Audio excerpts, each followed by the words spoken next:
Rika Okay, so pergi ke chapter first slide dulu. Okay, Assalamualaikum warahmatullahi wabarakatuh everyone. Okay, so tajuk kita hari ni adalah starting approach on new enterprise. So actually senang saja. Okay, untuk bab ini ada 6 sahaja. 6 starting approach. Okay, so you boleh tengoklah dalam bab ini you nak belajar bagaimana dia punya starting approach. Maksudnya kita nak start new enterprise tu. Okay, bagaimana caranya? Sebab sebelum ni kita dah belajar kan daripada Timmons model. Okay, dia kata untuk start a new enterprise kita perlu ada opportunity, kita perlu ada team and also kita ada apa? Ada apa? Opportunity, team and also tulis dekat chat tu. Tak nampak ni. Ada apa?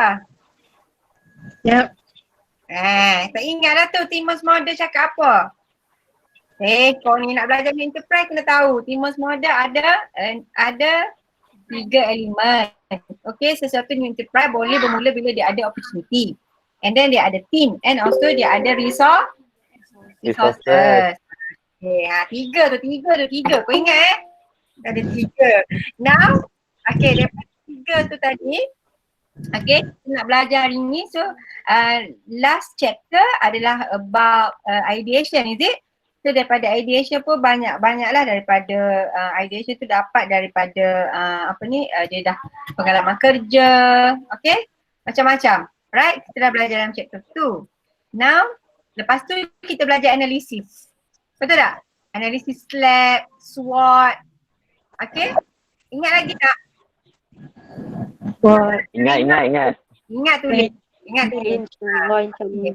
Ingat tulis dekat chat tu ha. Okay, kalau ada nak tanya-tanya apa-apa boleh tanya dekat chat tu. Saya bacalah. Alright. So now hari ni bila kita dah tahu dah, okay, kita dah buat dah slide analisis semua, kita nak tengok macam mana kita nak start the new enterprise. Okay, yang pertama you mesti register, betul tak? Okay, tapi sebelum nak register, saya dah kongsikan macam mana nak register tu dekat kita punya Telegram kan. Tapi sebelum kita nak register, kita nak kena pasti dulu. Okay, method apa yang kita nak guna ataupun approach apa yang kita nak start kita punya business. So there are 6, okay. There are 6 options untuk kita start the new enterprise. So you boleh baca kat sini lah. Okay, yang cara pertama adalah daripada scratch, iaitu start totally new enterprise.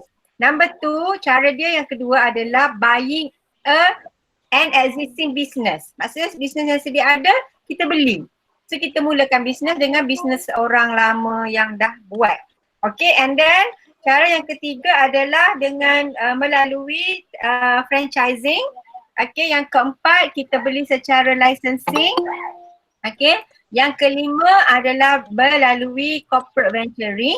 And last sekali adalah melalui non-profit venture. Non-profit venture ni macam social business lah yang kita buat sekarang. Okay, maaflah anak saya mengganggu. Okay. Right, so kita pergi ke next slide please. Mana pegang slide ni hilang. Okay. Okay, so kita pergi ke yang first option lah. Okay, iaitu starting from scratch.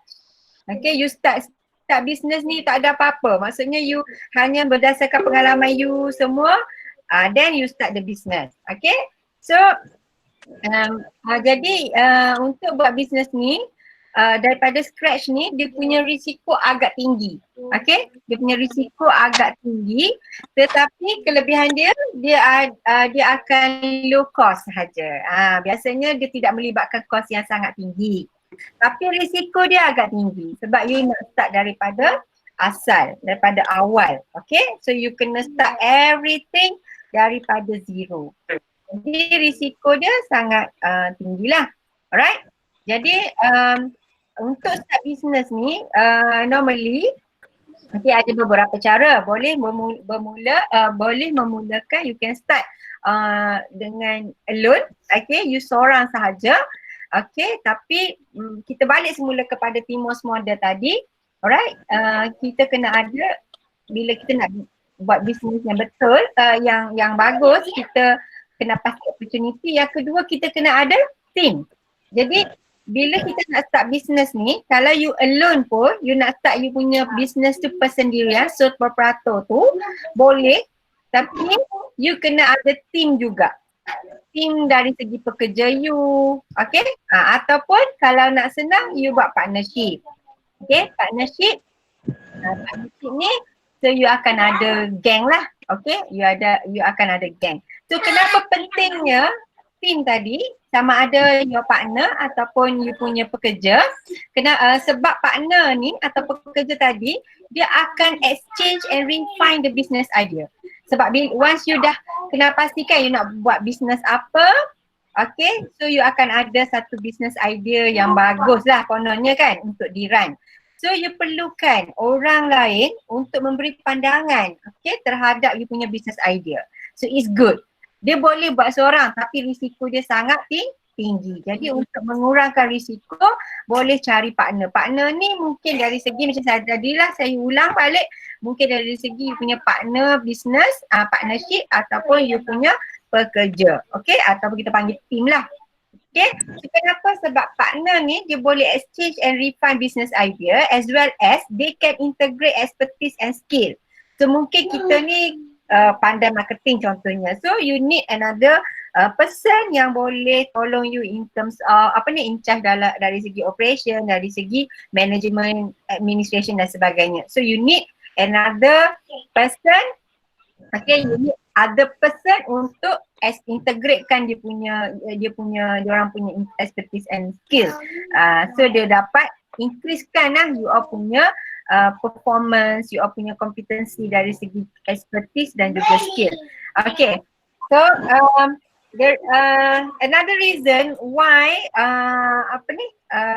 kita boleh start business daripada scratch dan mengurangkan risiko daripada sini adalah bila kita combine needed resources.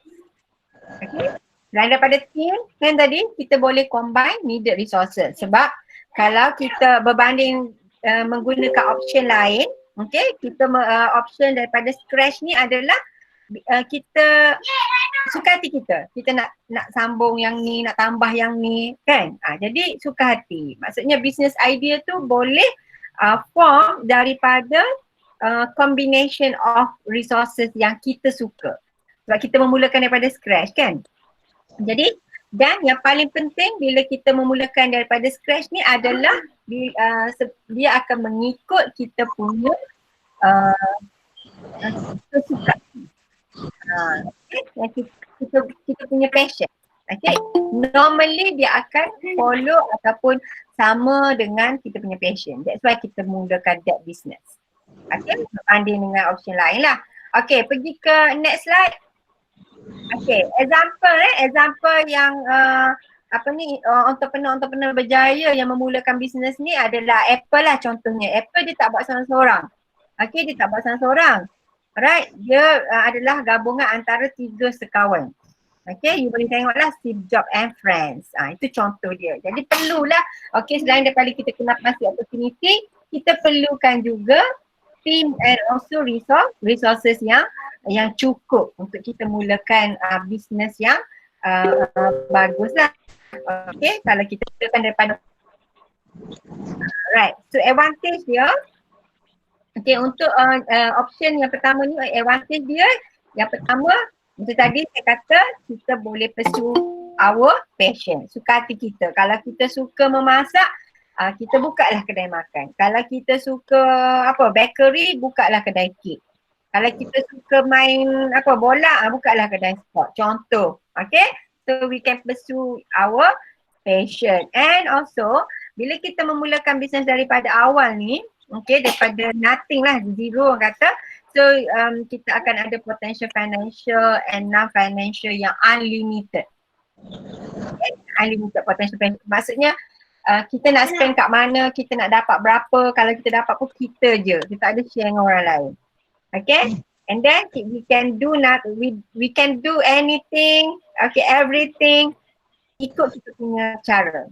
Kalau kita rasa kita nak buat online, kita boleh go for online. Kalau kita rasa macam nak buat offline saja, go for offline saja. Sebab kita tak perlu nak ikut cara orang lain, tak ada SOP, okay? And then we don't need to share our profit with others. Okay. And we also can set our own work schedule. Nak kerja pukul berapa, nak balik pukul berapa. Okay, so itu ikutlah ikut sendirilah sebab kita tak ada SOP yang jelas lagi. But then bila kita tengok daripada sini, kita tahu, kita nampak terus apa dia punya disadvantage. Okay, so selain daripada ikut passion kita, suka hati kita nak buat macam mana kan, tak perlu nak share dengan orang lain. So disadvantage-nya adalah dia sangat berisiko tinggi. Kalau ikut research, 90% daripada startup gagal. Untuk tahun pertama, 1 hingga 3, 90% startup gagal. Hanya 10% sahaja yang berjaya. So it doesn't matter lah. Okay, dalam bisnes ni biasalah naik turun kan. So bila you kena melepasi lebih daripada 3 tahun, then barulah okay. The moment kalau ikut research memang year 1 until year 3 normally 90% adalah gagal. Not to say gagal actually, tapi tidak berjaya lah. Belum berjaya. Okay. Dia memang highest risk. Highest risk and also bila kita memulakan daripada scratch ni, kita sangat memerlukan passion yang tinggi dan juga masa yang lama untuk kita develop satu-satu syarikat. Jadi dia akan kita punya risiko yang sangat tinggi dari segi masa, effort dan juga investment. Sebab perniagaan baru kan, jadi dia uncertain income.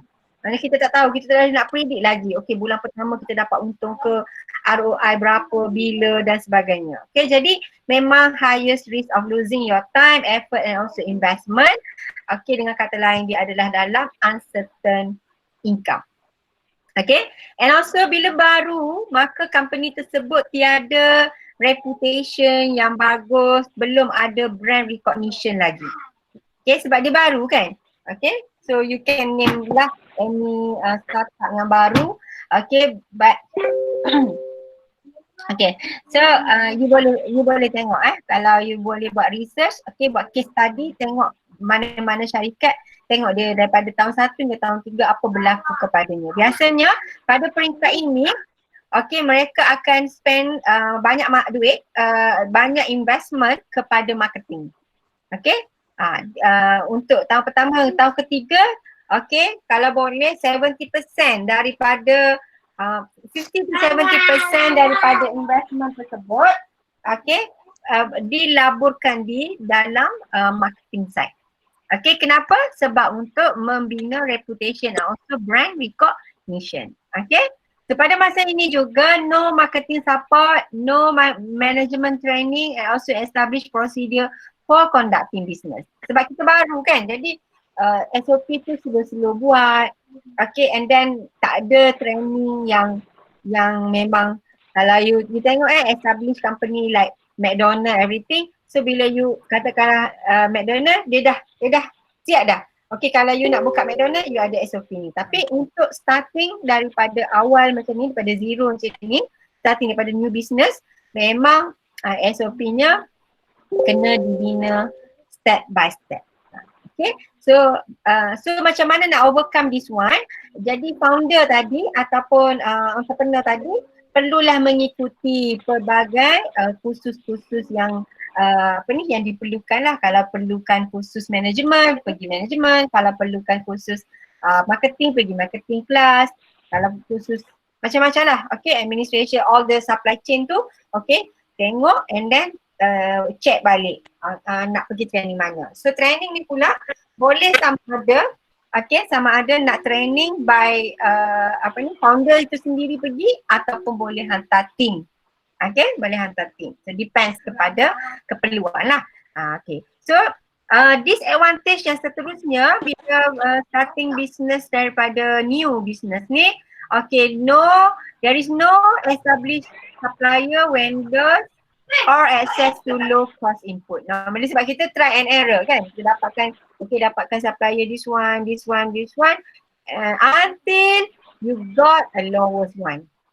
Tapi normally it takes time lah. Okay, it takes time to establish the supplier, the vendor or access to low cost input. Okay, Berbanding dengan existing business. Kalau business yang baru memang kena bermula daripada awal. Alright? So any question on advantage and disadvantage of ni? Ada. Okay, so sambung lagi. Ada lagi ni advantage bagi starting new business ni. Next slide.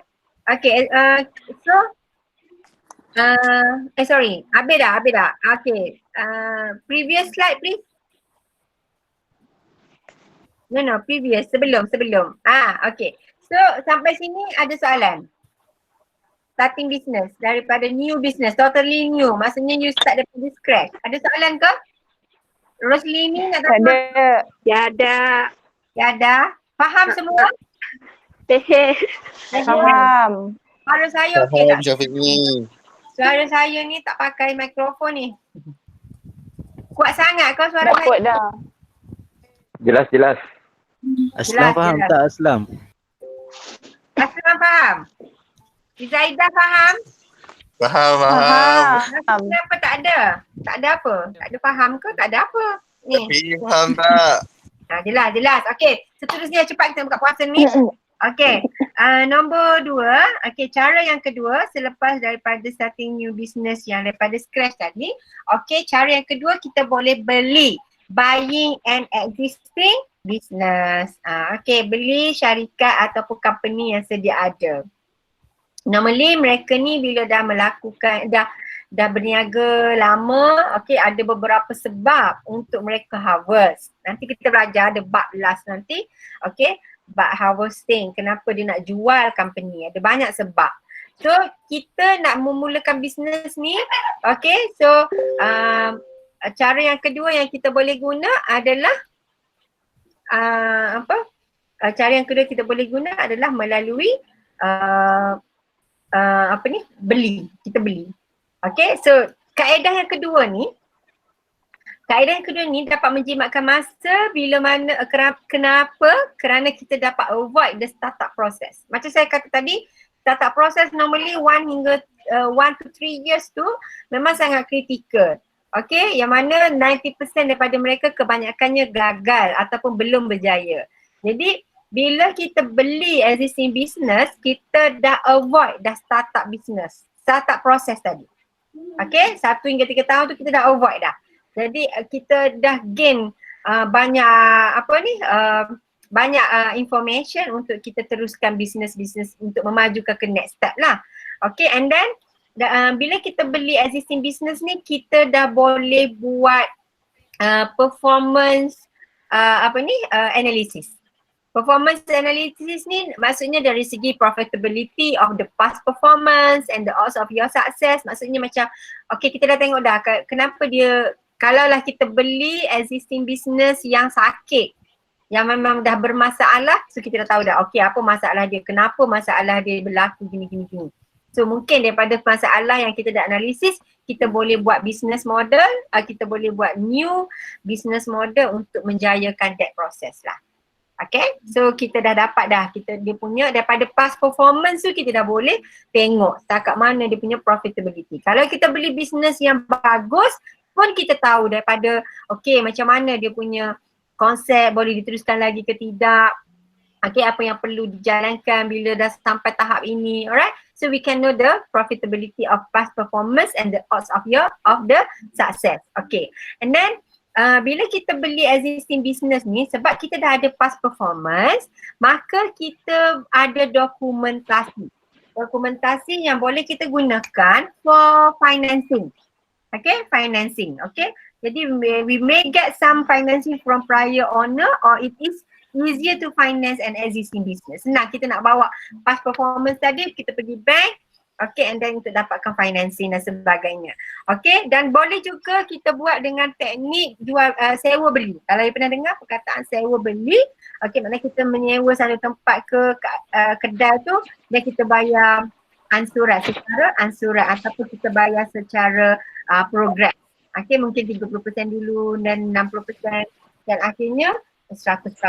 Okay, so you may get some financing, or kita panggil sewa beli lah. Okay, and then bila existing business ni normally orang dah kenal. Bila orang dah kenal, you dah ada existing ataupun you dah ada established location. And then you ada established branding. And then you ada established, dia dah recognize dah by the regular customer. Normally dah ada regular customer lah. And then dah ada, normally bila existing ni dah ada dah equipment and also inventory yang diperlukan untuk memulakan bisnes tu. Okay? Dia dah cukup lah, maksudnya mesin apa nak guna, komputer apa, software apa, kenderaan apa nak guna, semua dah cukup. Okay, so the equipment and inventory normally dah cukup untuk di-runkan satu-satu bisnes.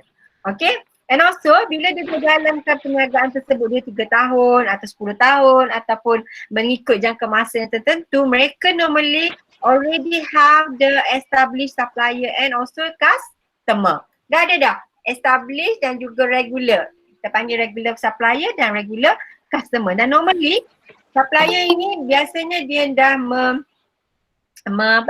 dia dah menawarkan harga yang sangat murah. Okay, berbanding kalau kita start up kan, kita start daripada awal, kita survey dulu orang supplier ni jual macam ni kan harga. Tapi normally bila kita buying existing business ni, mereka dah buat dia dah screen on the suppliers punya performance. Okay, so normally we will have established supplier and customer. Okay, next slide, nak tengok advantage ke? Fauzan ke? Okay, so another advantage on buying existing business ni, boleh kita teruskan kita punya passion and do things on our way lah. Maksudnya macam kalau kita suka nak, macam ni kan, kalau kita suka kepada bakery, then kita cari kedai bakery yang existing yang nak jual. Kalau suka salon, carilah salon yang memang dah ada yang orang nak jual. Okay, so you just beli, dah kita dah tahu dah location dia, dah ada customer. Okay, and also mungkin kita akan dapat team yang already dekat situ. Maksudnya dah ada pekerja, employees yang berpengalaman, experienced employees. And then kita pun dapat training lah. Okay, slowly kita akan dapat training daripada prior owner. Okay, so yang ni kena masuk dalam SMP lah, masuk Sale and Purchase Agreement. SNA dipanggil, Sale and Purchase, SMP, Sale and Purchase Agreement. You masuk kat situ, buyer tersebut, owner lama tu dimohon untuk memberikan training. Okay, dan pandai-pandailah kalau usahawan ni memang kena cari training. Okay, dan kalau kita beli dengan cara baik, saya rasa memang owner tu akan dengan sendirinya akan memberikan training yang diperlukan, dan dia akan meletakkan kat mana nak kat mana dapatkan supplier yang bagus, nak dapatkan macam nak tackle customer, everything. So normally this one will be shared kalau kita ikut cara yang betul lah, berhemat. Okay, but with all of the advantages, there also a lot of disadvantages on this kind of option untuk kita memulakan bisnes lah. Okay, antara disadvantages dia adalah bila kita beli existing business ni, kadang-kadang kenapa dia nak jual? Bila dia ada bermasalah. Okay, dia ada masalah. Jadi bila dia ada masalah, kita secara automatik akan inherit the problems and ill will. Masalah-masalah dalam company itu akan diwarisi. Dia gaduh dengan customer ke, dia ada bad reputation ke, kita akan mewarisi. But doesn't matter, okay, tak ada masalah, kita boleh rebrand dia balik. Okay, kita boleh rebrand dia balik. Okay, sama ada kita masih nak gunakan brand sama, okay, kita nak guna brand kita yang baru, cuma keadaan physically, tempat semua dan machinery semua adalah sama. Tapi kita boleh rebrand lah keadaannya. Okay, ataupun masih guna brand yang sama, brand sama dengan dia, cuma kita bila rebrand ni dia ada banyak-banyak cara lah. Okay, so selain daripada itu, disadvantage dia akan current account receivable may be slow and uncollectible, and it may be difficult to change credit practice to speed up cash flow. Jadi bila dah ada masalah macam ni, and then kita dah inherit masalah, Dan bila kita buying an existing business ni, dia akan dia punya cost yang incurred tu agak lebih daripada kita nak start business kita sendiri. Sebab bila kita start business sendiri, kita akan slowly beli machinery dan sebagainya kan, maksudnya step by step. Tapi bila kita beli existing business, normally diorang dah beli machinery, jadi mereka akan menjual dengan harga yang sepatutnya lah. Maka bila kita beli dengan certain price, untuk dapatkan semula ROI daripada you punya investment tu agak lama lah. Okay, agak lama. Jadi kita nak kena untuk speed up cash flow tu agak susah sikit sekiranya kita mewarisi company-company yang bermasalah. Okay? And also bila bermasalah ni, normally kita akan inherit ataupun kita akan menerima juga unwanted or unnecessary employees as part of the deal. Kan? Sebab macam biasanya dia orang tak akan berhentikan kerja lah. Okay, jadi terpaksalah kita menerima pekerja-pekerja yang bermasalah. But doesn't matter. Okay, it depends. Pekerja bermasalah ni dia ada caranya ya, ada caranya untuk kita tackle ataupun kita settlekan masalah pekerja bermasalah ni. Okay, there's a lot of tips and trick yang you all boleh belajar daripada YouTube lah. Ramai orang share bagaimana. Contoh kalau katakanlah particular pekerja tu bermasalah di area ini, maka kita boleh tukarkan dia kepada department lain. Kita cuba, cuba tukar dia ke department lain supaya environment dia akan bertukar. Jadi bila environment bertukar, maka dia akan ada improvement lah. Dengan harapan mereka akan ada improvement. And then, tetapi pastikan kita tidak mendapat pekerja yang cancerous. Tahu cancerous? Maksudnya dia ni dah tak bagus, bila kita pergi bawa dia tempat lain, dia bawa ni barang-barang tak bagus ni mengcancerkan orang lain. Menyebabkan orang lain juga tak bagus. Kalau dalam bila you jumpa pekerja macam ni, maka yang pertama buat motivation lah kat dia. And then nombor dua memang kena secara legal. Okay? Secara legal maksudnya kena advice, lepas tu kena apa lagi? Kena ada macam surat amaran dan sebagainya. Okay? Kita tak boleh simply bila kita tengok dia ni bermasalah, kita pun buang. Itu nanti you akan bermasalah dengan HR. Okay? Human Resource Department atau agensi. Okay? So, disadvantage yang lain adalah previous slide please.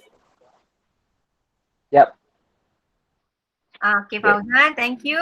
Okay, so disadvantage yang lain lah bila kita beli existing business ni, maybe yang macam saya cakap tadi, biasanya orang jual ni sebab dia bermasalah kan. So maybe that business will not have a very good future.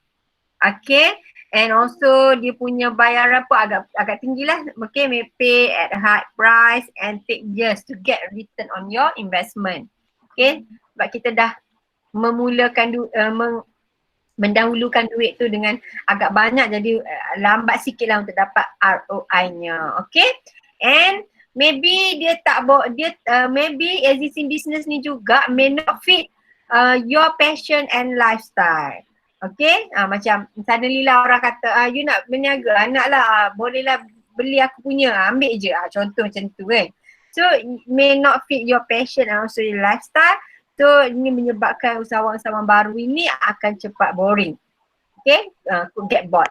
Okay, and then location juga, kadang-kadang location yang sedia ada tu tidak bersesuaian. Okay, tidak bersesuaian. Mungkin tidak bersesuaian dengan customer atau mungkin tidak bersesuaian dengan kita sendiri.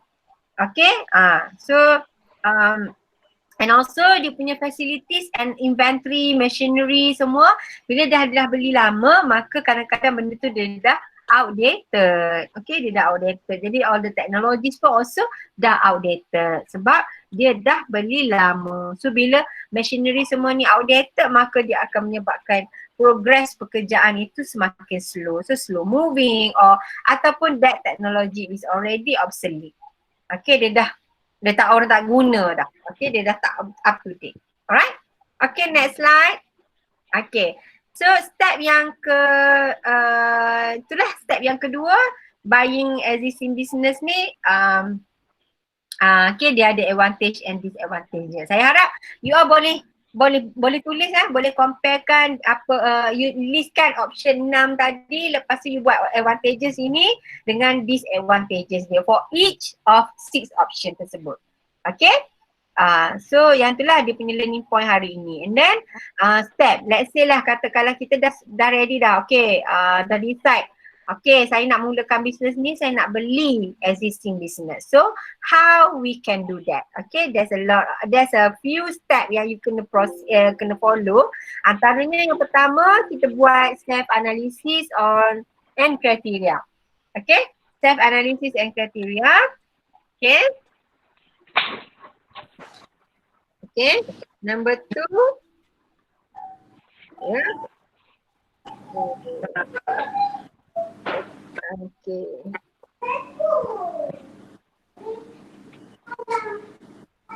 Okay, kita buat, okay, yang okay, start in buying business ni, okay, so yang pertama sekali baca analysis and criteria. Okay, lepas tu okay, yang kedua, okay, self analysis and criteria ni you all boleh okay, self analysis and criteria ni you ingat tak dalam chapter sebelum ni saya dah ajar okay, bagaimana kita boleh buat self analysis and criteria ni, kita menggunakan SWOT analysis, SWOT analysis dan sebagainya. Okay, so jadi bila kita buat SWOT analysis dan juga SWOT analysis, kita tengok apa kelebihan dia. Okay, so macam saya kata tadi lah, kalau kita dapat bisnes yang sakit, okay, so kita tengok, okay, kalau yang sakit apa yang kita patut buat, adakah kita perlu introducekan new business model atau macam mana. Okay, dan yang kedua, kita listkan atau kita generate a list of potential acquisition including businesses not for sale. Kita list out apa benda yang, okay, kalau kita beli, alright, ada mesin apa yang terlibat, okay, apa lagi selain daripada mesin, kita ada apa tadi yang teknologi ke apa yang kita bincangkan sebelum ni lah. Jadi tengok daripada sini, ada tak yang not for sale, maksudnya macam kalau orang tu kata saya nak jual spa saya ni dengan harga RM50,000. Dan you kata, okay, kita tengok dulu. Kita tengok, okay, mesin ni saya tak guna, so kalau yang ni saya tak nak lah. Macam tu, faham tak?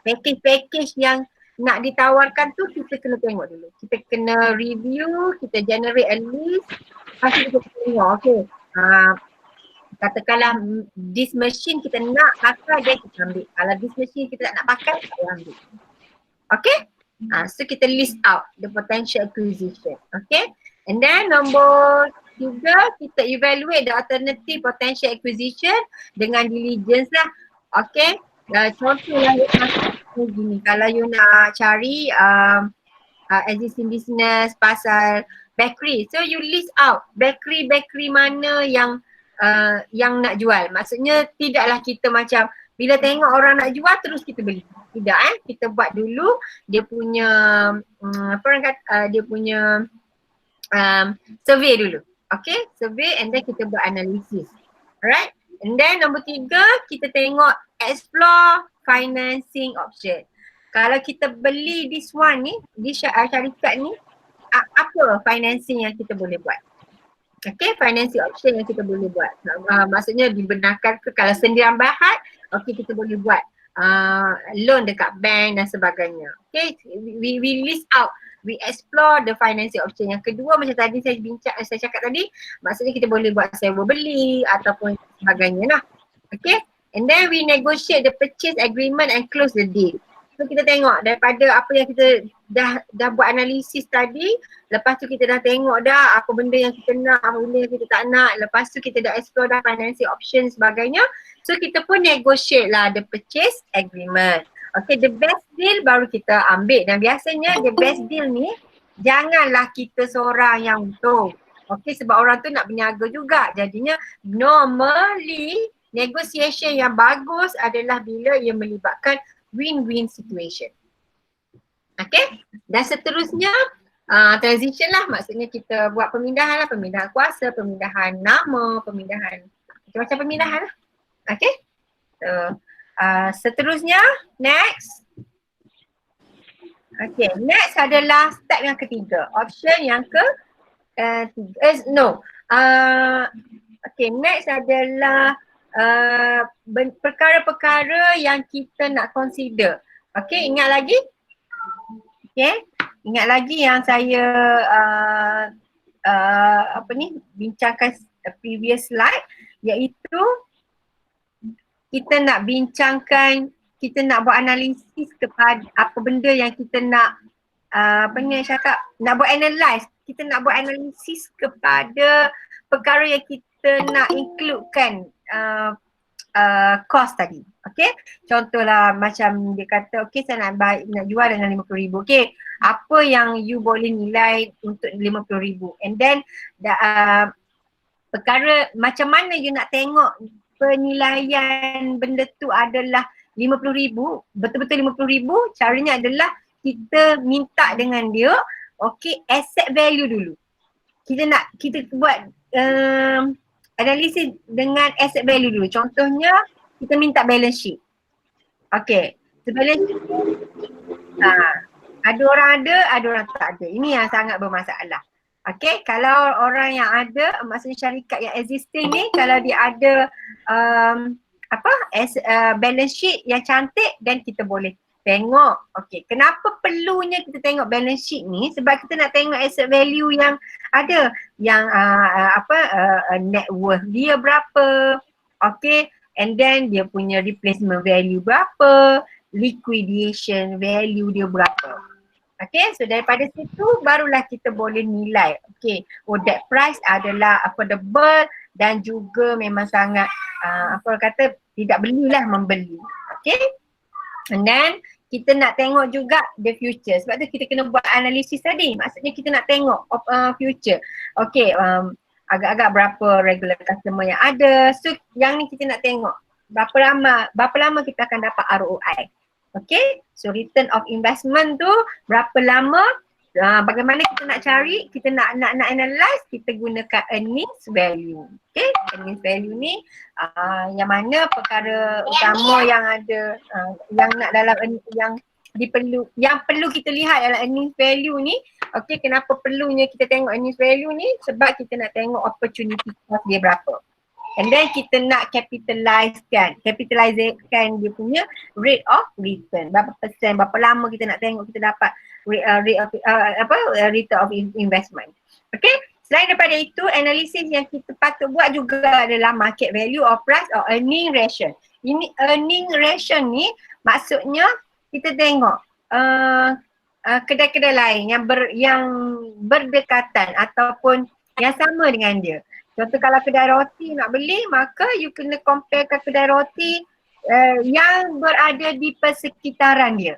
Tak boleh lah you nak compare kedai roti Kota Baru, you kata okay saya nak tengok you punya balance sheet bagai-bagai tu, and then you nak compare dengan harga dekat KL. Memang tak boleh.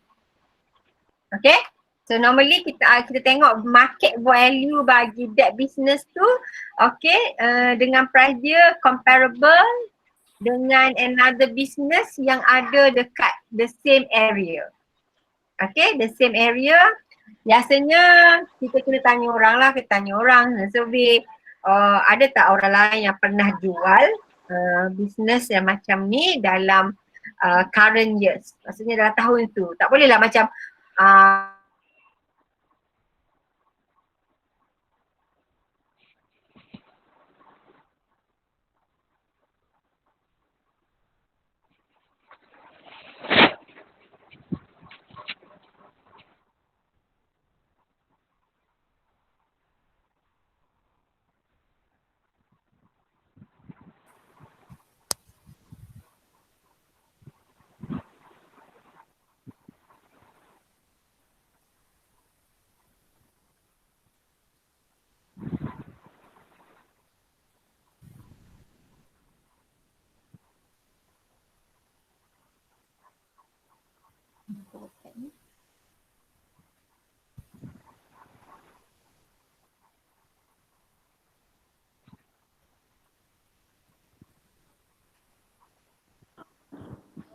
Madam okey ke tu? Madam. Tes. Madam kenapa senyap? Madam berbuka. Madam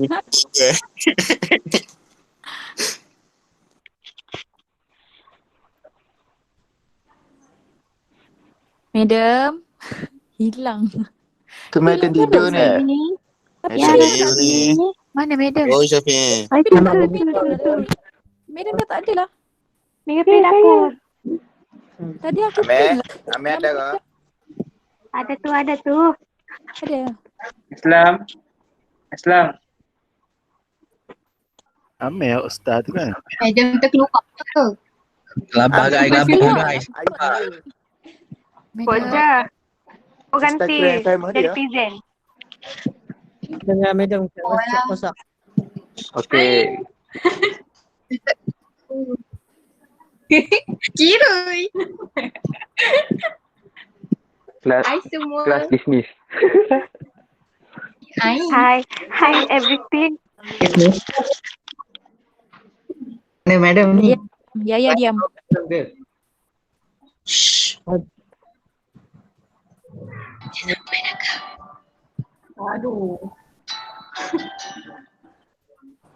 Jawab Amir. Hai yang Lagi sini. Hui Fang. Ni dia terleft kot. Tak ada pernah madam. Aku rasa terleft lah. Madam kat mana? Amel beres dah. Shima, jangan bising Shima. Orang berbuka apa salah. Alah, tidak off. Nak madam. Fauzan lah. Kita dah boleh live ni.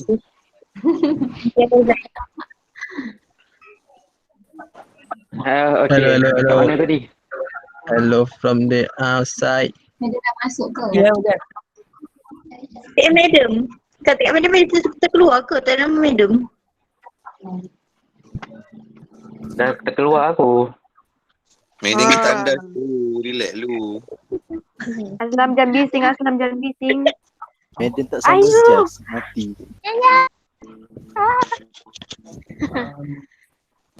Madam nak masak untuk berbuka. Ha? Serius? Okay, marilah kita baca doa berbuka. Oh, tujuan lalu. Silakan. Zai ada kau tu? Kan bacaan. Sambung.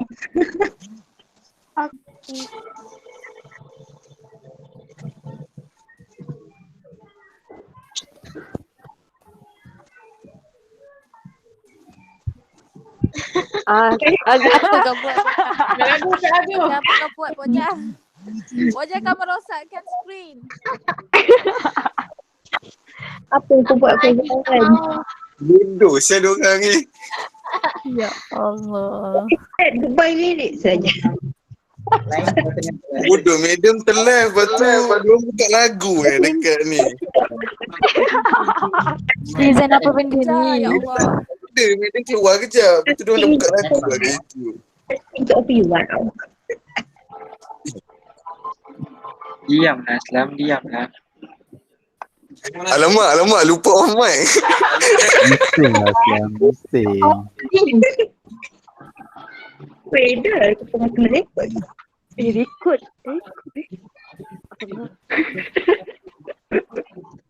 Oh my god. Yang lain TikTok jangan.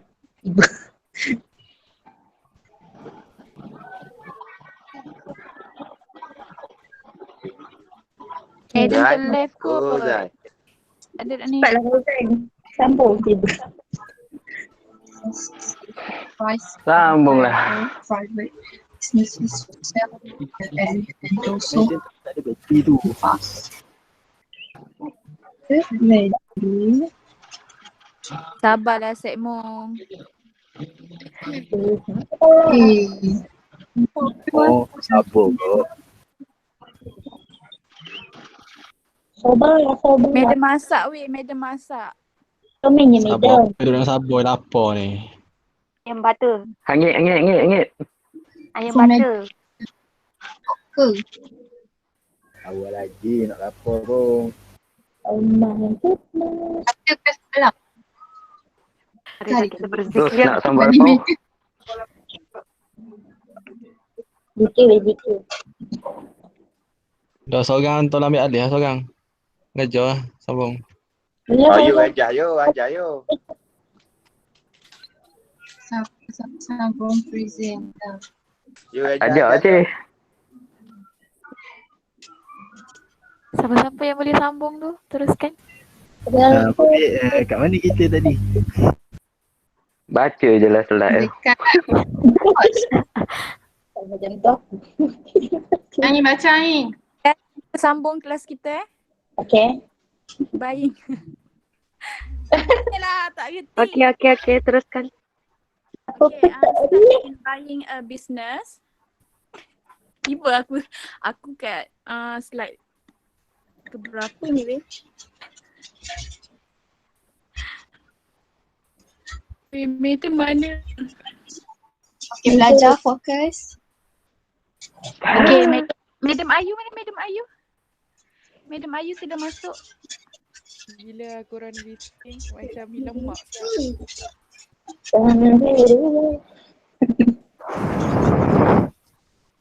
Debat. Kat sana hujan tak? Macam Dia kasih saya kat tadi.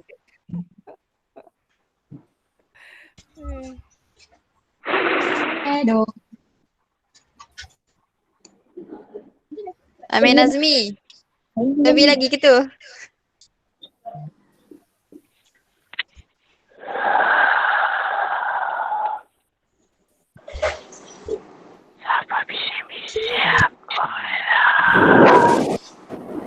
Tidak soalan tu pula.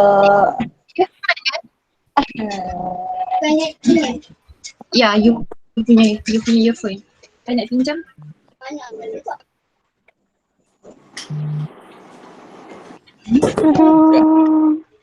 Guys kalau kena tu apa? Kena tap out ice pun sedap. Ambil kau.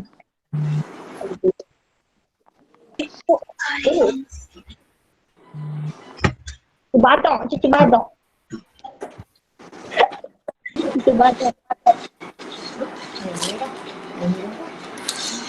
Yelah ayam. Okay, mainlah. Kita habiskan kelas malam.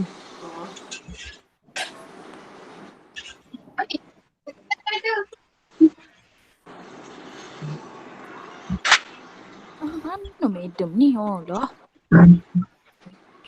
Ada 43 slide. Weh banyak lagi weh. Kalau Berapa? masa berbuka kerja pun tak siap lagi. Kita buka esok. Buka Belajar sampai balik. 43 slide lagi ada. ni ya.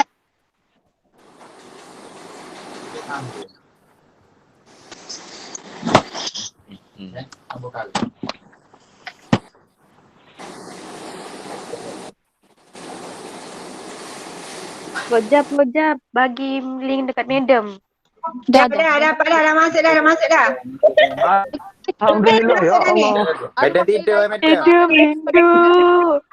Kami dah berlapar. Anak saya tutup internet. Ya Allah, geram Ya aku. Allah. Macam iklan TV3. Kau marah dah ni, dia marah. Disuruh stop dah ni. Apa dia? Disuruh stop dah ni. Okey. Okey, sikit lagi. Kat mana kita? Madam Pak. Dekat. Dengar tak? Dengar. Dengar. Okey, slide dah keluar dah slide. Dah. Okey, buying existing business kan? Okey, kita teruskan lagi. Okey, kita masuk ke option yang ketiga. Next slide. Cepat-cepat sikit. Okey, next slide ni. Mana Fauzan? Mana Fauzan? Dah. Fauzan, next slide. Next Anak slide dia pun tak Fauzan. tutup wifi. Kau pun tutup wifi juga? Dah ni lah. Sudah ada anak Madam. Anak kucing kau kutuk ke? Anak tekak madam, anak tekak. Nak cakap dengan sebut tak buka puasa lagi, malam-malam baru boleh sebut. Fauzan, mana? Saya rejoin balik. Dia busy dengan anak. Okey. Dah laju sikit. Okey. Jadi, santai pula aku duduk sini. Okey. Nampak tak saya? Sekejap. Nampak eh? Rahman. Buka lampu Rahman. Panas. Buka lampu, buka kipas. Kipas panas ni. Okey. Aduh Rahman. Boleh dia gitu tutup, sakitnya hati aku. Betul lah. Buka tu dah. Okey, nampak dah saya dah. Okey. Jadi macam ni. Nampak dah jawab. Okey. Macam ni, sambung Okey, cara yang ketiga, option yang ketiga, kita nak start business, kita boleh menggunakan kaedah franchising. Okey, franchising ni adalah a legal relationship dengan franchisor. Maksudnya orang yang nak bagi kat kita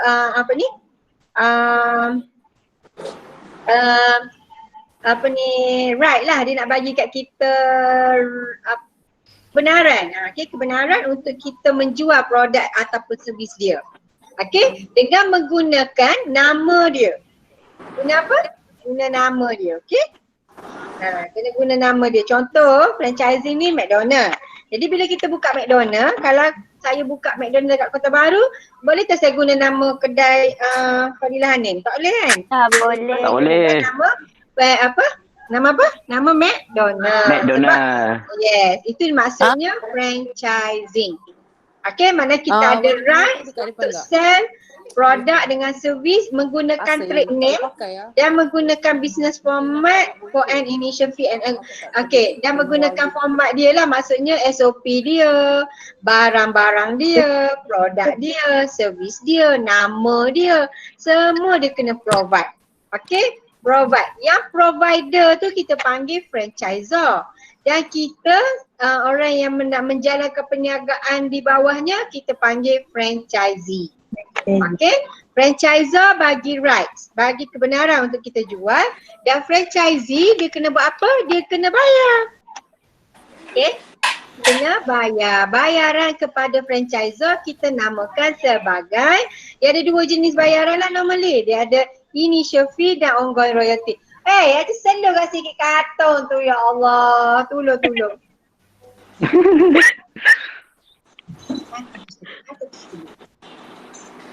Adik, panas adik. Okey. Sabar lah madam. Mana dok? Salah lah betul ni. Okey. Jadi saya kena pergi kedai saya baru jadi. Minggu depan kena pergi kat kedai lah. Okey, panas. Okey, jadi sambung lagi Jadi dia ada dua jenis bayaran, ada dua jenis. Okey, yang pertama initial fee. Yang kedua ongoing royalty. Okey, initial fee ni contoh dia macam ni lah. Kalau McDonald tak silap saya RM250,000. Tak silap saya lah. Lepas tu ada lagi baru nak masuk. Ya Allah, Jiahau ni pergi mana? Dengar tak Ayu ni? Kau dengar tak ni?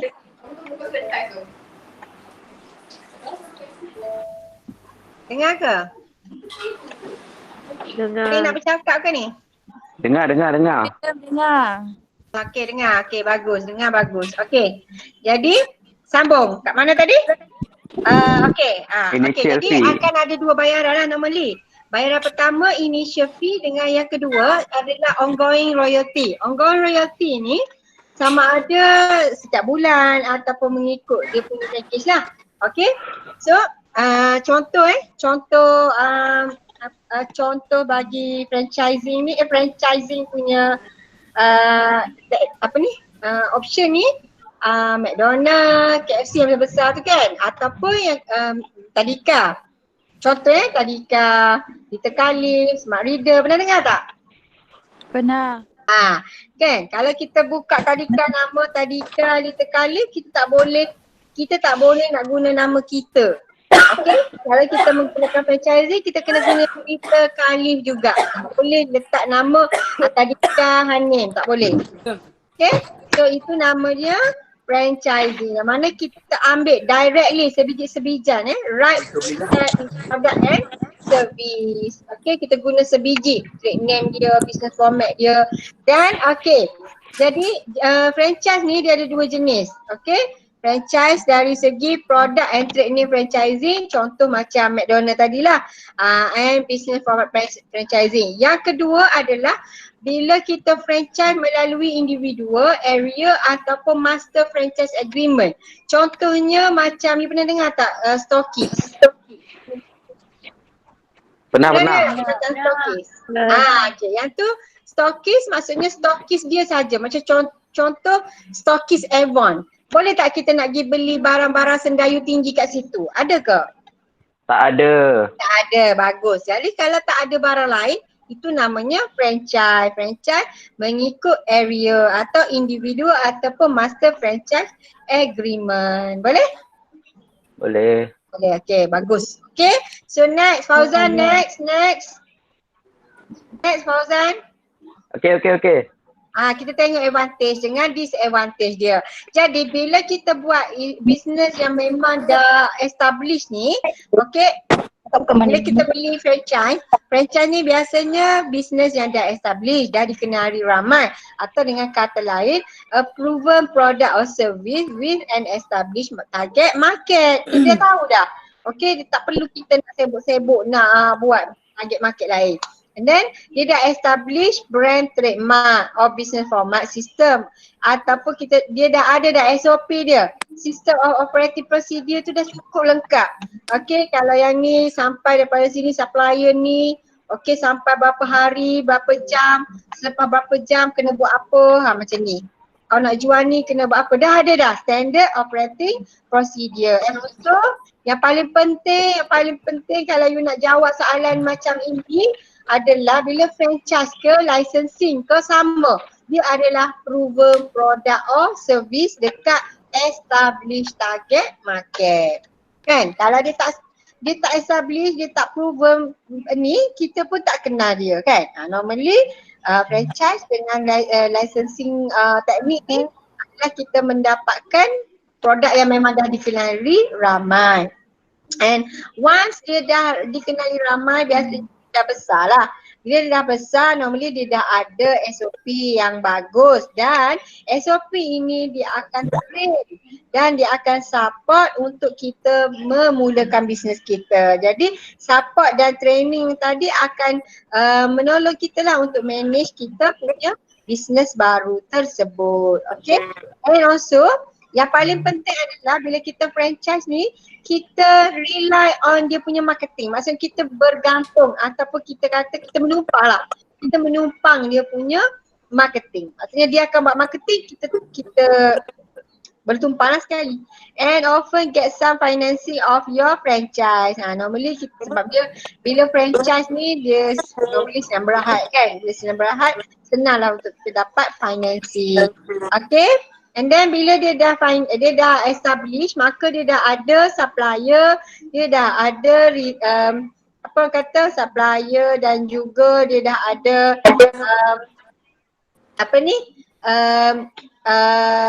low cost punya bekalan. Okay, low cost punya bekalan, dan juga dia dah ada area protection. Macam contoh, kalau stokis Kota Baru, boleh tak orang lain nak buka sebagai stokis Kota Baru lagi? Tak boleh kan? Maksudnya dia dah ada area protection.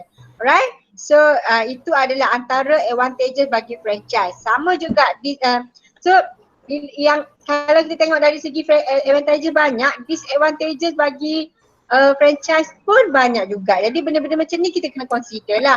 Okay, bila kita buat franchise, disadvantage dia antaranya ialah bila dia franchise ni dia akan melibatkan keuangan yang tinggi. Contoh tadi kan saya katakan, okay, bila kita buat franchise ni akan ada dua jenis bayaran yang kita kena bayar. Yang pertama initial fee, yang kedua adalah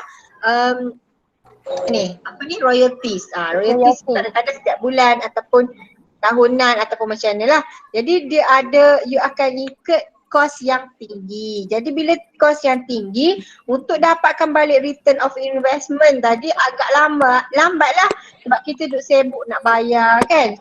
Okay, daripada perniagaan, hasil perniagaan kita tu akan ada portion yang kita patut spend untuk mereka, untuk franchisor.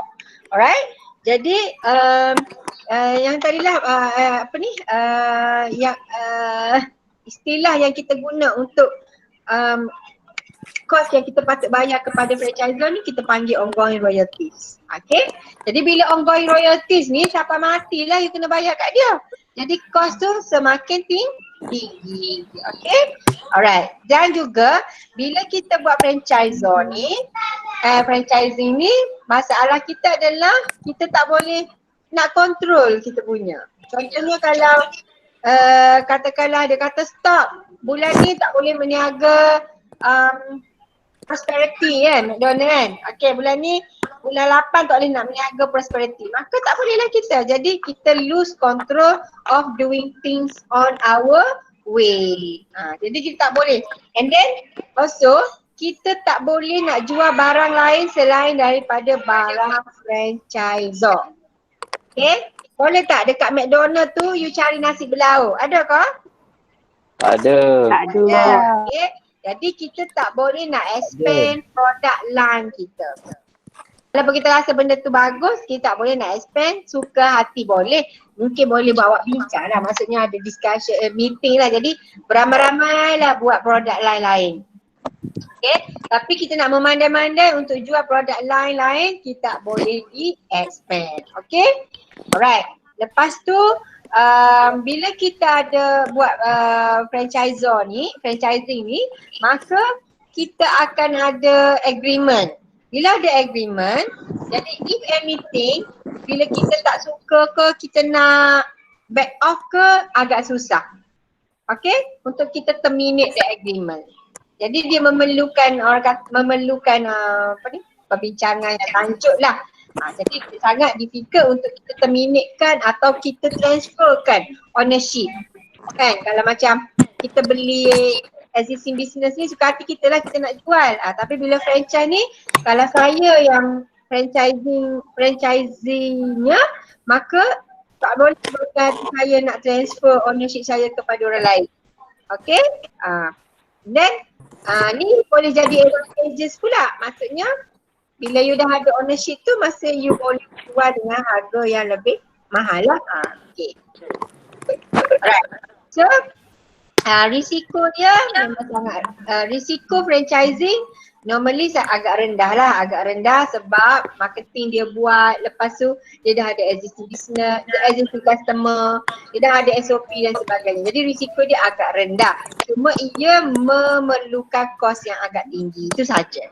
Okay, so next. Okay, cara macam mana kita nak buat franchisor. Katakanlah you are macam nak berminat lah nak buat jadi T-Life punya franchising. Jadi kita tengok cara-cara dia. Kita tengok cara-cara dia. Fauzan, next slide. Okay. Okay, ni syarat-syarat dia. Okay, sama juga. Lebih kurang je dengan kita beli existing business kan. Cumanya perbezaan dia adalah kita tengok yang pertama buat self analysis and criteria sama. And then nombor 2 kita generate a list of potential franchisor. Kalau kata you nak buat makanan fast food, maka you buatlah. Okay, ada McDonald, ada KFC, ada Pizza Hut, ada apa lagi? List out semua-semua potential franchisor yang ada. Lepas tu kita tengok satu-satu. Okay, kalau hak ni 250,000, hak ni 1 juta, hak ni 1.5. Tak silap saya McDonald 1 million. Saya lupa lah. 1 million? Ke 2.5 million? Kita tukar. Okay, jadi kita tengok. Kalau buka tadika pun sama. Macam you are kalau bidang apa kalau bidang wellness, okay, you nak buka spa apa sekarang yang buka banyak-banyak. Okay, kalau ikutkan wellness, Hanan lah. Tahu Hanan Medispa? Kau tahu tak Hanan Medispa? Tahu. Okay, tu boleh lah kalau siapa-siapa budak-budak wellness Dan nanti bila dah keluar the modal, so you boleh buka franchise bagi Hana Medispa contoh. Okay? Dan bila kita dah tengok potential franchisor, maka seterusnya kita evaluate alternative potential franchisor. So kita tengoklah, maksudnya kita kena analisis yang lain. Okay? Katakan macam tadi kan, macam kita tengok okay Hanan ada Ravelry, apa benda tak, nama macam-macam lah sekarang. Jadi kita tengok, lepas tu kita defend dia. Okay? Lepas tu kita explore cost dengan financing option. Okay, kalau nak beli yang ni boleh buat loan ke, ataupun kita dah ada duit banyak tu ke, dah ada simpanan sendiri ke. Jadi kita ni, kenapa bising-bising ni? Apa yang bising-bising ni? Siapa yang tak off? Siapa yang tak off ni? Ada yang tak off ke? Oh, Fauzan, tutup kau punya speaker tu. Okay. So, seterusnya, okay, lepas tu kita, lepas kita dah tengok kan franchisor, finance apa yang kita nak buat. Maksudnya macam sama nak guna duit sendiri ke, nak buat lepas simpanan sendiri ke, nak buat loan ke, macam mana. Okay, lepas tu kita pun buatlah agreement. Agreement ni macam tadi jugalah, kena win-win situation. Okay. And also bila dah ada agreement, cantik dan semua dah setuju, maka kita pun buatlah, kita pun close dah deal. Okay. Close deal, dapatlah buat agreement. Bila dah close deal, maksudnya you punya bisnes dah boleh bermula. Jadi bila dah close deal, maka kita pun transition lah. Okay. Tukar nama daripada orang tu kepada nama you. Alright. Next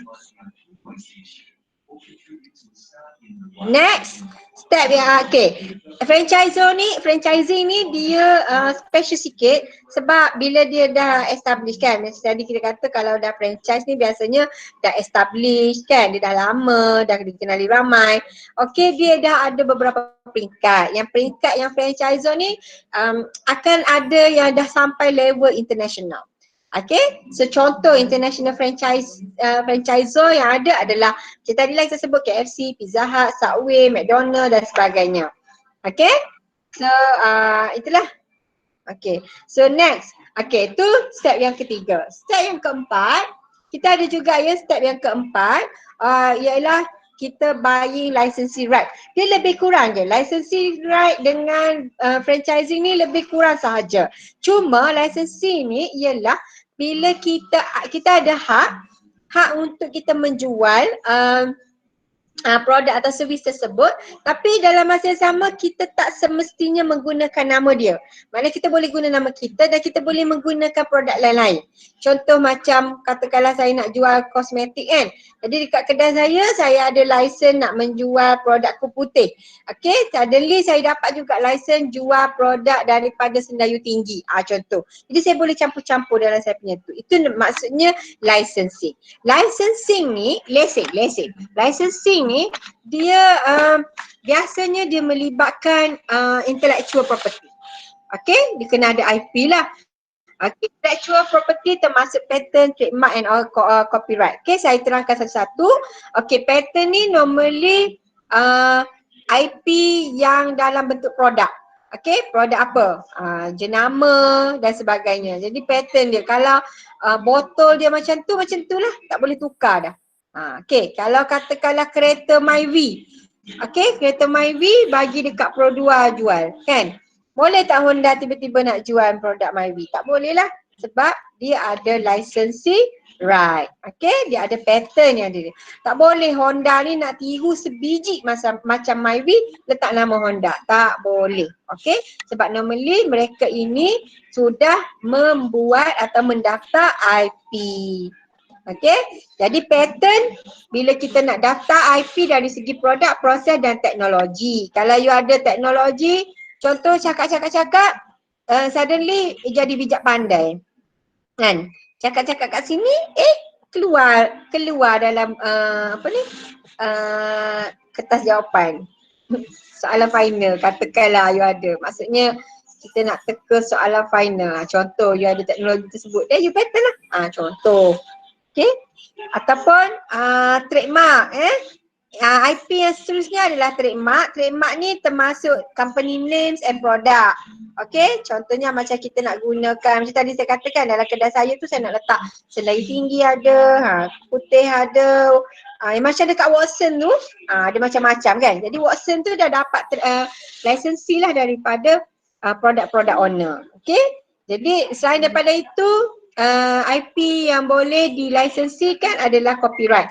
Copyright ni termasuklah printed words ataupun including online and artistic work. Okay, jadi copyright contoh macam katakanlah kita nak jual lagu nasyid kat zaman-zaman dulu dah. Kalau sekarang ni YouTube lah, okay, YouTube. Boleh tak YouTube orang lain tu you nak ambil nak jual ataupun resepi. Okay, resepi buat nasi tomato. Okay, and then you dah buat, suddenly you buat nasi tomato, you pergi license kan, ada orang lain yang ambil ciplak, maka you boleh sue dia balik. So dia ada licensee right. Okay, nak buka sejam je lagi. So license, jadi bila kita nak buat licensee sama dengan franchisee, kita perlukan agreement. Okay, so agreement. Okay, jadi agreement ini, okay, a license agreement ni grants the right to others to use intellectual property for royalty and fee. Sama juga, kena bayar fee ataupun royalty juga. Okay, and then it is similar but the difference from franchisee. Okay, cuma beza dia dengan franchisee adalah dia tak ada accepted license agreement tau, terpanggil FDD. Kalau franchisee kena ada FDD. Jadi bila ada FDD, nak terminate tu susah, agak susah. Okay, tapi licensee ni dia tak ada FDD. Jadi untuk termination daripada agreement tersebut senang sikit lah berbanding dengan franchisee. Okay, next slide. Okay, advantage dengan disadvantage-nya bagi licensee right ni lebih kurang je. Kalau you tengok lebih kurang sama sahaja dengan advantage bagi franchisee, iaitu advantage dia adalah proven product or service dengan established target market. Lepas tu dia dah ada brand trademark yang established, dah ada SOP sendiri. Lepas tu akan ada training untuk support training and then support group lah ataupun support system untuk menolong kita menjalankan perniagaan baru ni lah.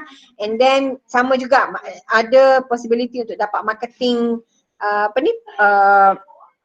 kita nak ambil part marketing sama lah, maksudnya dia tolong marketingkan, so kita hanya menerima lah. Okay, and then protection dari segi area sama juga dengan franchisee. Okay, so disadvantage dia juga sama, risiko dia sama, iaitu risiko dia agak rendah. Okay, berbanding dengan kita buka company sendiri daripada scratch. Okay, alright. So next slide, sama, dia punya teknik pun sama. Okay, cuma okay, next slide ni. Alright, kalau tadi franchisee dia ada international franchising kan. Kalau licensee ni dia ada technology license right, dia ada dua jenis lah. Technology license right yang ni yang ikut pattern tadi. Ataupun mungkin dia punya licensing tu dari segi merchandise ataupun character license right. Okay, so sama ada kita boleh licensing dari segi teknologi ataupun dari segi barangan. Alright. Okay, next. Cara-cara dia untuk kita memulakan licensing. No. Oh, ini dah kah? Oh, tak ada. Okay. Oh, tak ada dia punya cara. Tak apalah. Let's say ada soalan tanya pasal cara, sama dengan franchisee. Maksudnya you kena buat analisis, lepas tu barulah bla bla bla. Last kali you buat agreement dan you kena initiate. Okay? So next, option yang kelima. Option yang kelima adalah melalui corporate venturing ataupun dia macam ni. Katakanlah saya ni Tony Fernandez lah kan. Saya ada Asia contohnya. Suddenly saya rasa macam saya dah okay lah buat bisnes airline. Sekarang saya nak buka bisnes hotel. Jadi hotel tu adalah new business bagi saya kan. Jadi itulah namanya corporate venturing. Maksudnya daripada company yang established, dia buka another, bukan branch dia another, kita panggil venture. Kita panggil venture. Maksudnya dia buka another type of business. For example, yang paling senang you tengok Sunway lah kalau you kena kan. Sunway. Ada Sunway Hotel and Management. Tu pasal Sunway Hotel. Lepas tu dia ada Sunway Sunway College. Lain kan dengan Sunway Hotel. Dia ada Sunway Hospital. Lepas tu dia ada Sunway apa lagi. Dia banyak-banyak Sunway tu kan berlainan. Itulah kita panggil setiap satu tu cabang-cabang perniagaan tu kita panggil venturing. Okay, jadi corporate venturing tu macam tu lah. Jadi corporate venturing ni dia ada dua jenis. Dia ada dua orang yang bekerja. Macam kalau kita starting from new business, maksudnya kita adalah usahawan kan. Tapi kalau dari segi corporate entrepreneur, macam saya cakap tadi katakanlah saya ni Tony Fernandez. Saya tak perlu saya dah buka Asia, lepas tu saya nak buka Tune Hotel ni, saya pula nak pergi buat manajemen kat situ. Tak perlu. Saya perlu hire another person untuk jadi manager atau CEO bagi another branch tadi. Bukan branch, cabang tadi. Okay, so tak perlu saya lah. Maksudnya kita macam saya hire, okay lah. Saya nak hire CEO lain lah untuk buat, untuk jaga Tune Talk ataupun CEO lain untuk jaga Tune Hotel. Contoh macam tu. So CEO ini kita kenali sebagai intrapreneur. Intrapreneur adalah macam usahawan tapi dia bukan owner tau, tapi dia adalah orang yang bekerja dengan usahawan tapi dia pun berdaya keusahawanan yang tinggi. Jadi sebenarnya macam you all ni kan, budak-budak UMK ni, memang inilah yang kita nak hasilkan, iaitu intrapreneur. 10% saja kita nak you jadi usahawan, 90% kita nak jadikan you sebagai intrapreneur. Intrapreneur ni maksudnya you kerja dengan orang tapi you adalah bersifat keusahawanan. Which is kau nampak maksudnya gaji pun tinggi. Tak adalah kerja dengan orang macam jadi kuli je. Macam tu, something like that lah. Jadi corporate venturing ni can be a new product, can be a process, new process, any innovation lah. Ataupun mungkin kita cari new market.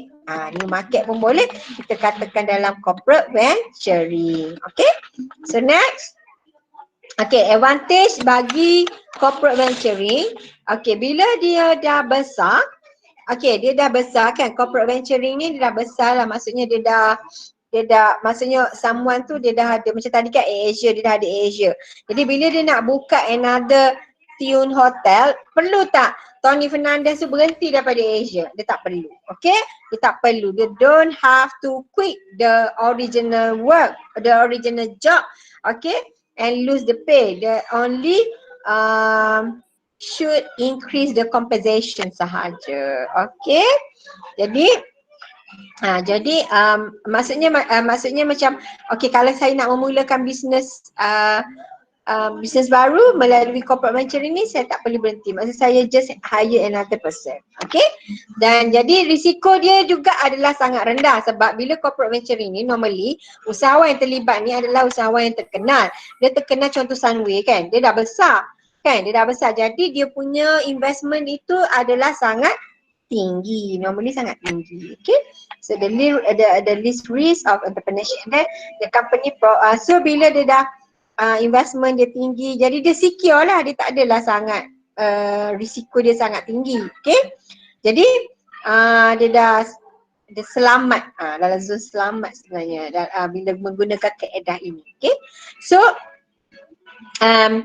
bila menggunakan kaedah corporate venturing ni, corporate entrepreneur ni, biasanya usahawan ini dia dah ada dah dalam company lama tu, dia dah ada dah SOP yang diorang nak dah biasa run lah, maksudnya dia dah tahu dah okay, macam mana nak buat manajemen dan sebagainya. Jadi biasanya dia ada SOP yang jelas untuk dijalankan, walaupun dia adalah new cabang tapi dia dah ada SOP yang jelas lah berdasarkan previous experiences. Okay, so company ini boleh provide resource including location and financing. Okay, and then corporate venturing ni juga dia boleh guna nama sama lah. Contohnya macam tadi kan Sunway, Sunway Pyramid, Sunway Hospital, Sunway College. Jadi sebab bila dia Sunway ni jadi dia membawa nama yang sama. Jadi bila nama yang sama dia dah ada branding kat situ. Jadi dia akan trigger kepercayaan customer untuk meneruskan menggunakan servis mereka lah. Okay. And then bila dia dah establish company, maka dia may get some training and establish procedure lah. Kalau kata kita nak buka company kan, jadi kita boleh dapatkan training dan establish procedure yang mereka dah ada dalam corporate company yang sebelum ini. Alright? Disadvantage dia dalam keadaan menggunakan teknik ni adalah macam ni. Sebab you sebagai entrepreneur sahaja, you tak akan jadi usahawan besar.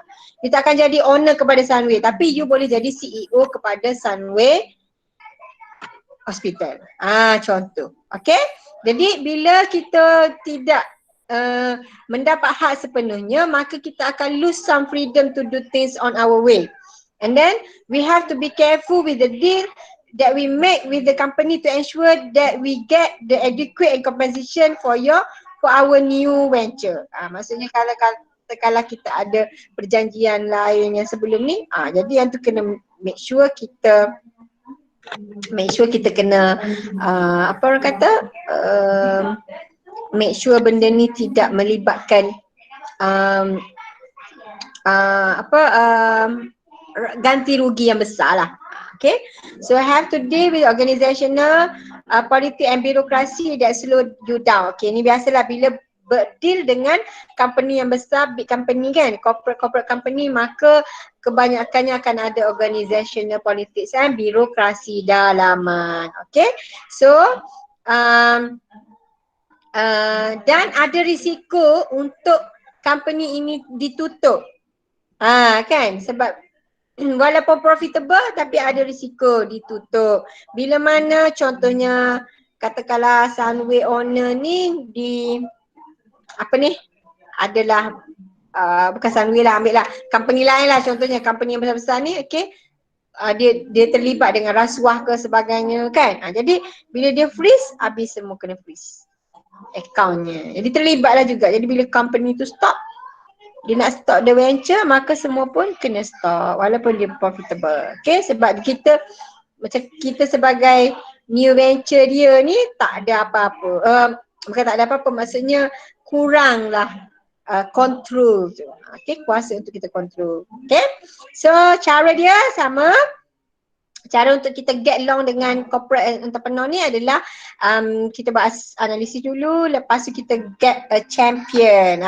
Siapakah dalam kalangan ni nak minta dengan Tony Fernandez, kau mampu, kau berani, kena cari.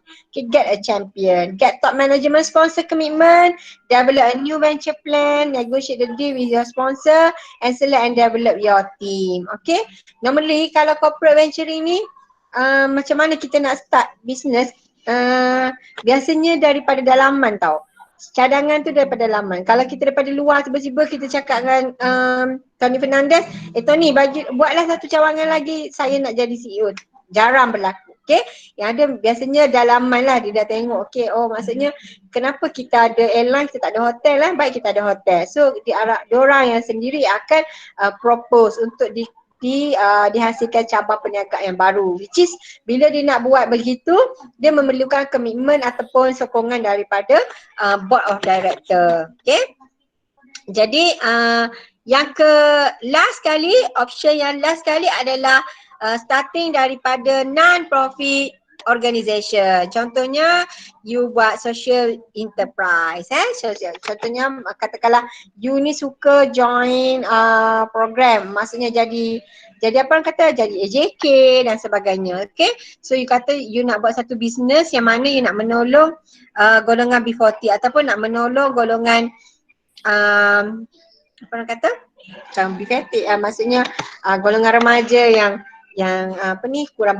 berkemampuan ataupun nak tolong kawan-kawan yang suka kepada game, contoh macam itulah. Apa-apa saja yang maksudnya perniagaan ini bermula daripada non-profit organisation. NGO. Okay, daripada NGO. Okay, jadi bila start daripada NGO, golongan artis boleh. Okay, tapi dia buat perniagaan tau. Maksudnya dia bukan buat social saja-saja tolong, bukanlah. Maksudnya dia make it benda tu sebagai perniagaan. Kita panggil dia istilah sekarang social entrepreneurship. Okay, dan bila NGO bisnes daripada NGO ni, non-profit ni, okay, biasanya dia akan ada mission tertentu. Contoh macam tadi lah, maksud kita nak memperjuangkan apa. Jadi mission tu lah kita bawa. Normally, bila ada mission macam ni, and then kita ada social innovation ataupun kita kena pasti apa masalah yang berlaku dekat kita punya masyarakat. Jadi daripada masalah tersebut kita tolong nak selesaikan. Jadi daripada penyelesaian yang kita nak hasilkan, kita boleh create a business daripada situ.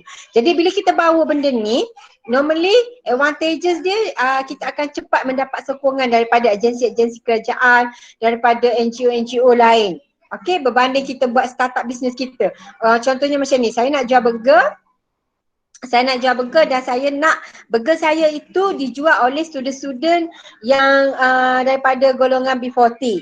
Okay, and then burger saya pula saya akan dapatkan patty, sayur dan juga roti daripada usahawan-usahawan daripada B40. Nampak tak kat situ berbeza. Kalau saya nak jual burger juga, burger yang saja-saja saya nak jual, saya tak ada mission apa. Itu perbezaan dia.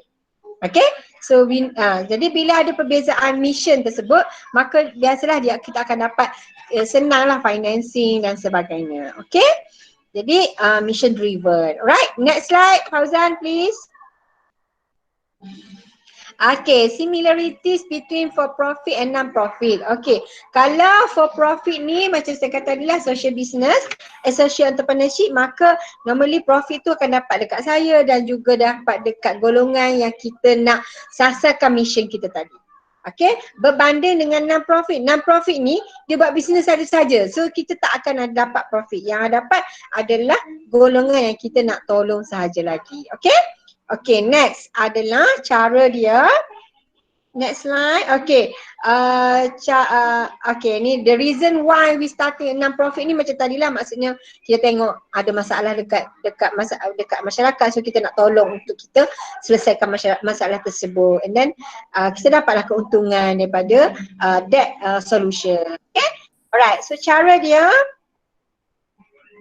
Okay, cara dia adalah next. Fauzan, okay. Cara dia, next Fauzan, yang ni tak nak, qualities tak nak. Ada cara, okay, step dia. Okay, step dia untuk starting non-profit organisation ni, okay, yang pertama kita tengok mission dulu. Okay, mission apa yang kita nak. Okay, bila mission tu dah dikenal pasti, then we create a management team. Kalau you rasa saya nak buat apa sekarang COVID-19, okay, kita nak membantu siapa? Frontliner, ramai dah orang-orang yang membantu frontliner. So selepas ni kita tengok orang tourism memang bermasalah, tak ada job, tak ada apa kan. During PKP ni, ataupun you tengok siapa-siapa yang macam bermasalah lah sebab tak boleh bekerja dan sebagainya. So kita pun tengok mission kita nak buat. Okay, contoh kita nak pergi membantu si A, okay, golongan A. Lepas tu kita pun create lah management team, okay? And then bila kita create management team, kita pun berpakatlah bersama-sama dengan agensi lain dan sebagainya. Dan kita create a startup, okay? Just create lah startup, okay? Cuma yang paling pentingnya untuk non-profit organisation ni adalah dia orang yang terlibat dalam industri ni ataupun starting business yang jenis macam ni adalah biasanya orang yang sangat kuat mental and physical, which is mereka ini sanggup macam daripada doktor, okay, daripada doktor suddenly dia jadi someone yang yang faham tak, yang daripada high standard dia akan jadi orang biasa-biasa. Dia akan dia tak boleh membawa kalau dia tu adalah anak menteri contohnya, jadi tak bolehlah dia ni, jarang-jarang lah. Dia kena sesuaikan diri untuk bersama dengan orang yang dia nak capai mission tersebut. Okay. So normally kita kena orang yang fragile. Maksudnya fragile di sini dia boleh masuk macam mana. Maksudnya kalau lah projek tu masuk hutan ke apa, dia boleh masuk hutan. Maksudnya dia boleh hidup lah dalam hutan. Okay. Alright.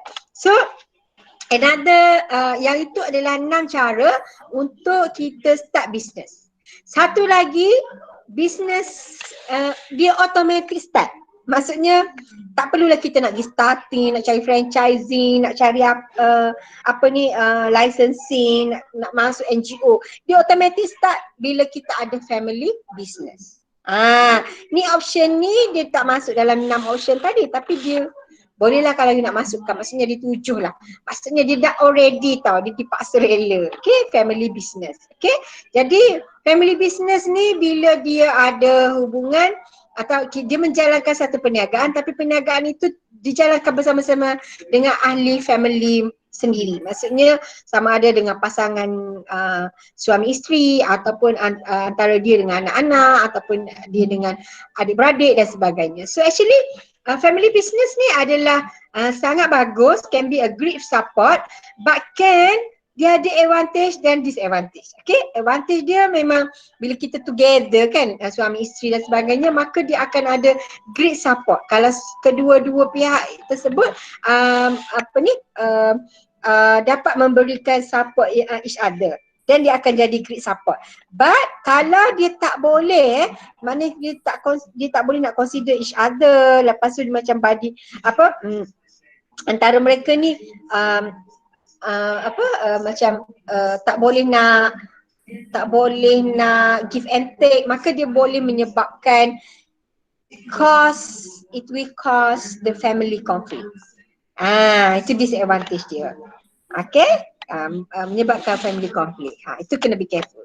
Cuma bila kita buat business, family business ni dia senangnya sebab satu kita dapat support daripada orang yang kita memang dah kenal kan, suami isteri, adik-beradik sebagainya, dan juga kita boleh poolkan kita punya funding tu tau.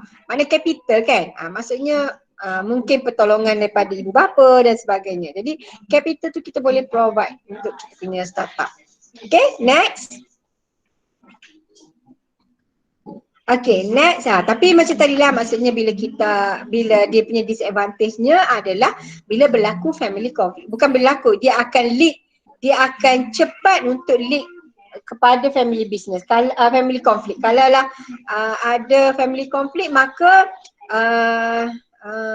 ada beberapa perkara yang perlu consider lah untuk kita elakkan family conflict. Antara perkara yang patut dikonsider untuk di-avoidkan sepanjang kita menjalankan perniagaan adalah favoritism and equity. Contoh macam katakan kita antara adik-beradik kan, so adik-beradik A akan dilebihkan, adik-beradik B dikurangkan dia punya advantages tu. So yang tu kena consider. Okay, and then rewards walaupun kita ni bekerja, katakanlah adik bekerja untuk kakak, so kakak ni kena consider jugalah gaji adik. Tak boleh macam tak apalah kau tolong aku kan, tak boleh. Okay, kena ada rewards. Okay, and then typical family ni masalah yang macam perasaan hasad dengki dan sebagainya. Jadi yang tu kita kena consider. Alright. Okay, next.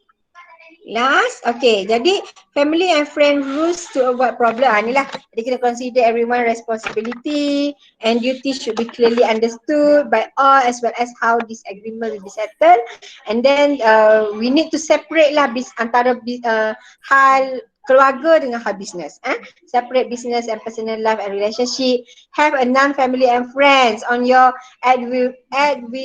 advisory board and also board of director. Kena ada orang luar. Tak boleh macam suka-suka kita je satu family sebab takut family conflict berlaku. So it is suggested that kalau kita ada non-family members dalam kita punya advisory board ataupun board of directors. Okay.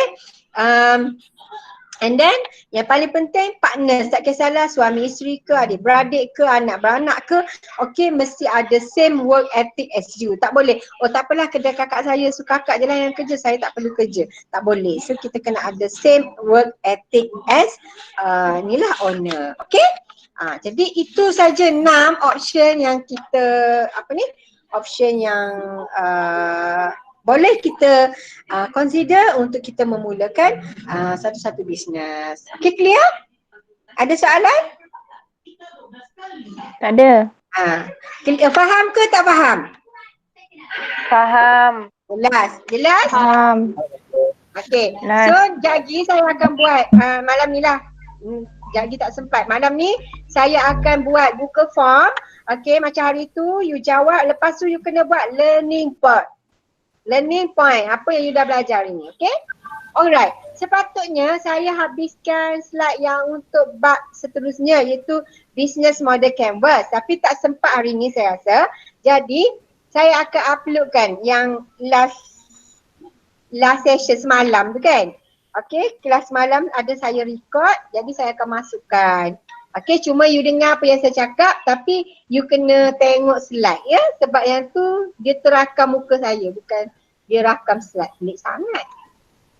Okay, sepatutnya dia rakam slide kan, tapi dia rakam muka saya. Jadi lantak kau lah ya, pada pandai dah tengok. Okay, boleh? Boleh ke tak boleh? Boleh. Fauzan, berhenti rekod Fauzan. Boleh. Fauzan rekod ke saya rekod ni? Madam rekod. Saya rekod, okay. So saya nak berhenti rekod ni kan nanti cakap-cakap lain. Wah, benda lain. Okay.